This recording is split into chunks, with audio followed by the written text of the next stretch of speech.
Ellie and the desert of vanished voices. A desert where every sound disappears. But silence hides a secret. Clue, a broken music box buried beneath the sand. Moral, even the quietest voice matters, especially when it dares to speak. The wind carried no sounds, not the crunch of Ellie's boots in the sand, not the rustle of her satchel, not even her own humming. Something she always did when exploring alone. She was deep in the desert of vanished voices, a place spoken of in half-finished sentences and dusty legend. People said that no sound ever escaped its dunes, that it swallowed at every whisper, every song, every cry. Ellie hadn't believed it, until now. It had started with a map, one that hummed softly when touched and drew itself with lines of light. The final destination blinked in faded ink where the lost voices sleep. Now here she was, following a trail of silent bells hanging from dead trees, the air heavy with stillness. Suddenly, her foot struck something hard beneath the sand. She brushed it off, a music box half crushed and silent. Carved on the lid were the words, "Sing me breast." But when she opened it, nothing, not a note. Ellie sat down and thought, a music box couldn't work without sound. And sound couldn't exist in this desert unless she looked at the tiny crank.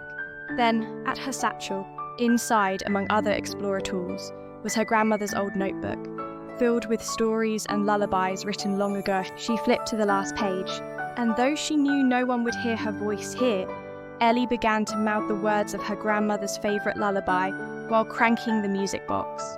No sound. But something happened. The wind paused, and the sand beneath her began to shift. From below, an entire city rose, half-buried towers, crumbled bridges, and statues of people mid-speech, frozen with open mouths.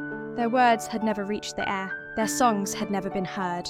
They had been silenced, not by nature, but by fear.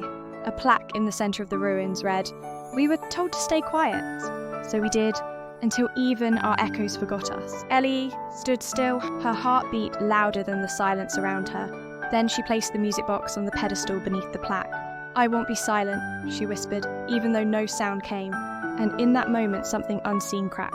The air shimmered. And then, a single note, soft, trembling, like the first breath of dawn. Then another, and another. The music box played shakily at first, then confidently, like it remembered the tune. And all around her, voices returned, not in words, but in warmth, in wind, in the rustling of long-forgotten names.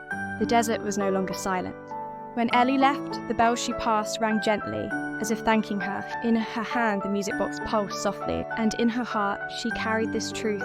Even the quietest voice can awaken a world. If it chooses to be heard,